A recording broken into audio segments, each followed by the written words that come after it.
Hello movie lovers. Recent release ఈవెంట్లో నా చైతన్య ఏమన్నారంటే, సో ఈరోజు మనం నా చైతన్య మరియు సాయి పల్లవి నటించిన సినిమా తండ్రి గురించి మాట్లాడుకోబోతున్నాం.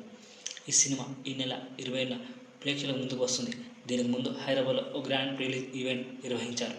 ఈ ఈవెంట్లో ఏం జరిగిందో, ఎవరెవరు హాజరయ్యో, ఈ సినిమా గురించి ఏం చెప్పారో ఇప్పుడు మనం తెలుసుకుందాం. సో ముఖ్యంగా తండేలు ఈ ఈవెంట్లో నా చైతన్య, సాయి పల్లవి, చందు మొండెట్టి, బన్నీవాస్, ప్రముఖ దర్శకుడు సందీప్ రెడ్డి వంగ, దిల్రాజు, శ్రీకాకుళం మత్స్యలేష్ గ్రామం ప్రజలు. సో ఇది ఒక మత్స్యకారుల నుంచి వాళ్ళ గ్రామంలో ఇలానే జరిగింది, వాళ్ళు చేపలు ఎలా పట్టేవారు, వాళ్ళ లవ్ స్టోరీలు ప్రతి ఒక్కటి ఈ సినిమాలో తీశారట. సో వాళ్ళ నిజమైన హీరోలని అనుకుని అన్నారు. సో నా చైతన్య ఈ సినిమా గురించి చాలా ఎమోషనల్గా మాట్లాడారు.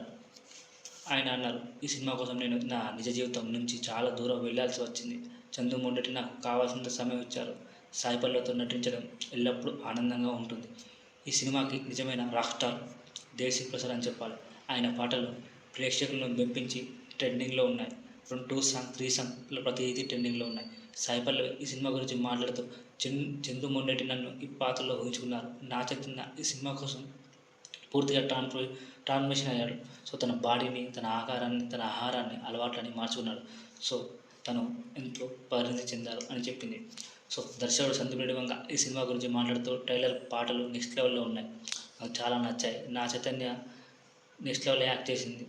సాయి పల్లవి, నా చైతన్య వాళ్ళ జంట బాగుంది. లవ్ స్టోరీలో చాలా బాగా చేశారు. ఇప్పుడు కూడా వాళ్ళ కెమిస్ట్రీ నెక్స్ట్ లెవెల్లో ఉందని చెప్పాలి. సో ఇట్లా సందీప్ రెడ్డి వంగ ఇంకో విషయం కూడా చెప్పాడు. ముందుగా అజ్జిరెడ్డి సినిమాలో సాయి పల్లవిని అనుకున్నాడట, కానీ తను స్లీవ్లెస్ ఆ డ్రెస్లు వేసుకోనని చెప్పింది. నేను రొమాన్స్ సినిమాలు చేయనని చెప్పింది. సో ఆ తర్వాత సాయి పల్లవిని అడగలేదట. ఆ తర్వాత శాలిని పండతో సినిమా తీయడం జరిగింది అర్జున్ రెడ్డి. సో అది రీసెంట్ ఇంటర్వ్యూలో చెప్పాడు.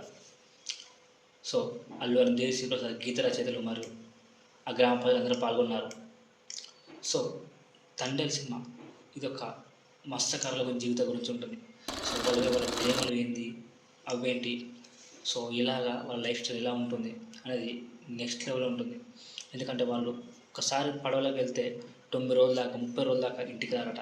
సో వాళ్ళు బతుకున్నారో లేదో కూడా తెలియదు, ఎందుకంటే సిగ్నల్స్ ఉంటాయి కాబట్టి. సో అలాంటి లైఫ్ స్టైల్స్ ఉంటాయి. సో మన ఇండియా పాకిస్తాన్ మధ్య ఏం జరిగింది, వీళ్ళు చేపలు పట్టుకుంటూ పాకిస్తాన్లో అసలు ఏం జరిగింది, పాకిస్తాన్ నుండి ఎలా వచ్చారు ఇండియాకి, సో ప్రతి ఒక్కటి ఇంట్రెస్ట్గా ఉంటుంది. సో తండ్రి సినిమా ఫిక్షన్ కాదు, ఒక రియాలిటీకి తగ్గట్టు ఉంది. దీనికి డిఎస్పి మ్యూజిక్ అదరగొట్టడం చెప్పాలి. సాయి పల్లవి యాక్టింగ్ చెప్పనక్కర్లేదు, తన యాక్టింగ్ లెవెల్స్ వేరే లెవెల్లో ఉంటుంది, అది మన అందరికి తెలిసిందే. సో ఇన్ని రోజులు ఎవరి బ్యాచ్ ఇమేజ్ ఉన్నా నాకు అందరికీ నాగ చైతన్య ఈ సినిమా కోసం చాలా కష్టపడని చెప్పాలి. ఆ బాడీ ట్రాన్స్ఫర్మేషన్, ఆ గడ్డం దాదాపు 3 సంవత్సరాల దాకా అదే గడ్డంతో ఉన్నాడట. ప్లీజ్ సబ్స్క్రైబ్ చేయండి, లైక్ చేయండి.